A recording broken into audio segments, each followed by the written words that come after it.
এই যে আমরা চলে আসছি।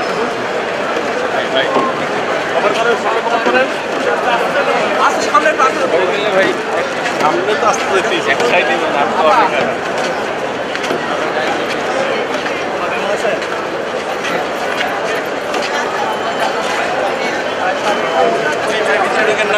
ভিতরে ঢোকেন না। এখানে বিভিন্ন ভাই জনগণ বলছে খেলা খেলেছেন আপনারা, কি খেলা খেলেছেন আপনারা ভাই?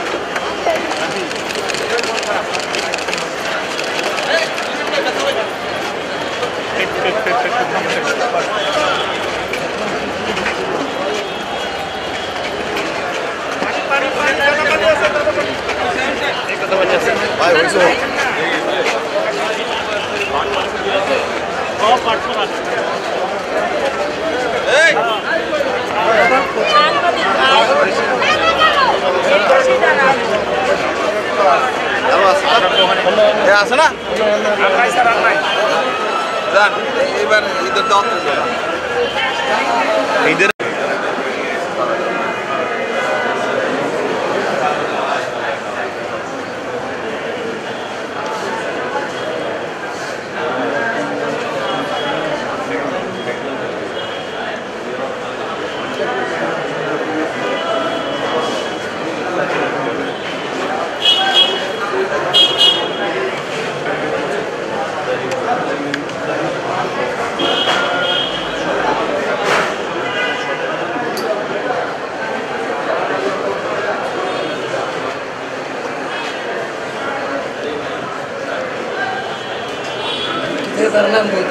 ওই সাইডে বেরোর সুযোগ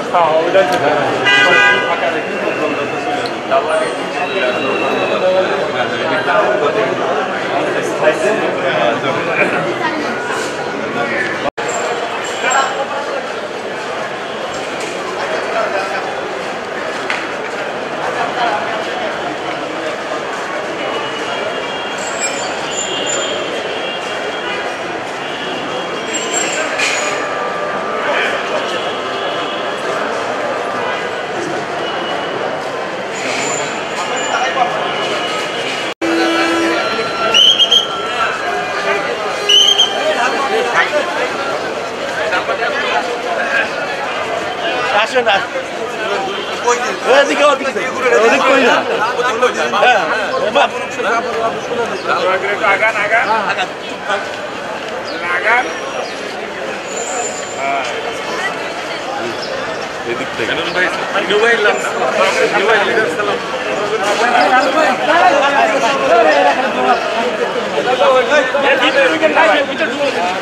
अरे धक्का ना प्लीज ভিতরে নাই ঢুকে না धक्का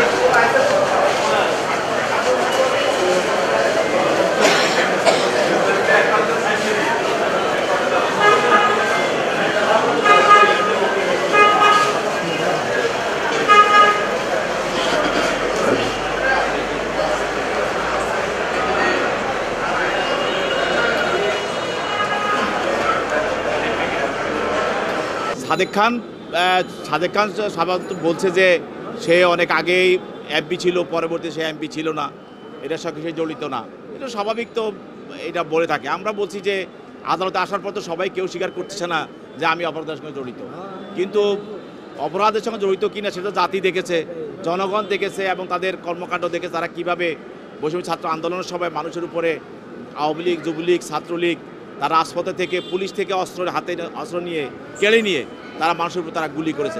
এদের বলছে যে তারা ফ্যাসিস্ট শেখ হাসিনার সহযোগী না, এতে করে কি তারা তাদের নেত্রীকে অস্বীকার করছে? মানে কি মেসেজটা কি দিতে যাচ্ছে? এই মামলা থেকে বাঁচার জন্য এখন তাদের নেত্রীকেই অস্বীকার করছে আসলে কি? তারা তো এখন আদালতে এসে বলছে যে আমরা, অনেকে বলছে, সবাই বলছে না, অনেকেই বলছে যে আমরা আওয়ামী লীগই করি না।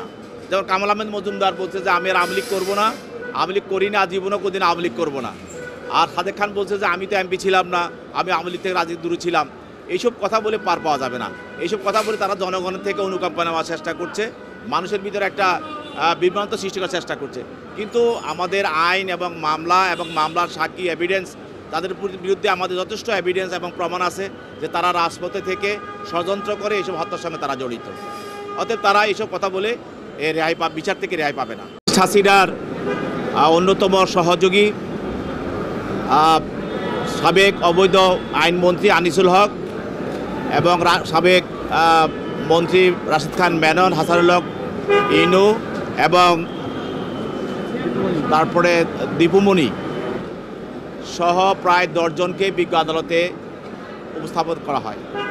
তদন্তকারী কর্মকর্তা এই 10 জনের মধ্যেই বিভিন্ন থানার মামলায় হাসানুল হক ইনু, রাশেদ খান মেনন এবং দীপুমণি এবং আনিসুল হক এবং সাবেক অবৈধ এমপি সাদেক খান এদের বিরুদ্ধে রিমান্ড প্রার্থনা করেন।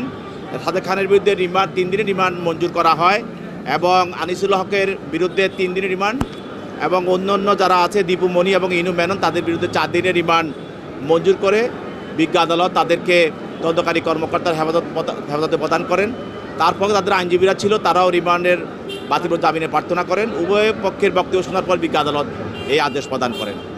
এছাড়া অন্যান্য আসামি যারা আছে তার মধ্যে চৌধুরী আব্দুল আল মামুন, সাবেক আইজিপি এবং হাসানুল হক ইনু মেনন এবং তানভীর আহমেদ সৈকত সহ সাদেক খান আরও অন্যান্য যারা ফ্যাসিস্টের সহযোগী ছিল তাদেরকে বিভিন্ন মামলায় গ্রেপ্তার দেখানো হয় এবং তা গ্রেপ্তার দেখানোর ফলে যাদেরকে রিমান্ড দেওয়া হয় তাদেরকে তদন্তকারী কর্মকর্তা হেফাজত প্রদান করেন, আর যাদেরকে রিমান্ড দেওয়া হয় নাই তাদেরকে CW মূলে জেল হাজতে প্রেরণ করেন।